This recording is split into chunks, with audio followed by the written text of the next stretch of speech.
Здравейте, аз съм Дидо Суриката, както виждате от тук. И днес ще ви покажа как да се направите мъгла в играта и как да се смените езика също.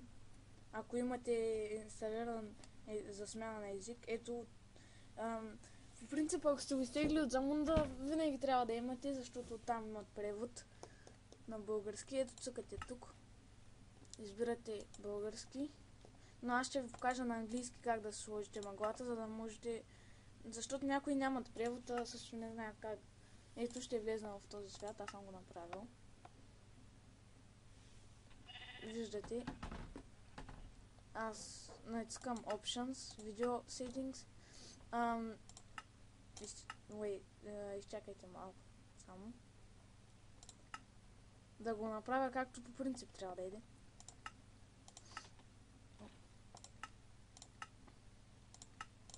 И така трябва да. Така са ви обикновените настройки. По принцип на повечето така трябва да е.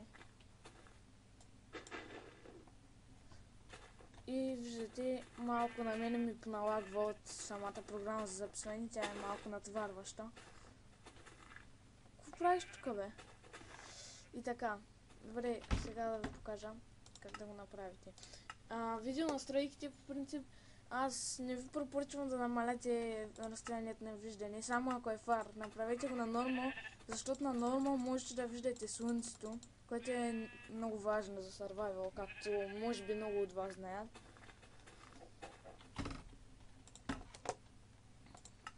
По-добре намалете Power Saver, например. Тук го направете. Particles, Decreased или Minimal, както решите. Decreased са намалени, а Minimal са минимални, най-малкото. Graphics, Fancy, правете го Fast. Smooth Lighting, не знам то дали намаля лага, като го намалите. Но, и това е като цяло всъщност.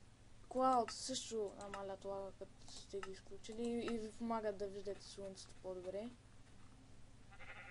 Така че това е. Ако съм помогнал с нещо, с смяната на езика или за мъглата, моля харесайте видеото, да могат да го видят и другите, които не знаят как да се сменят езика или да си сложат мъгла.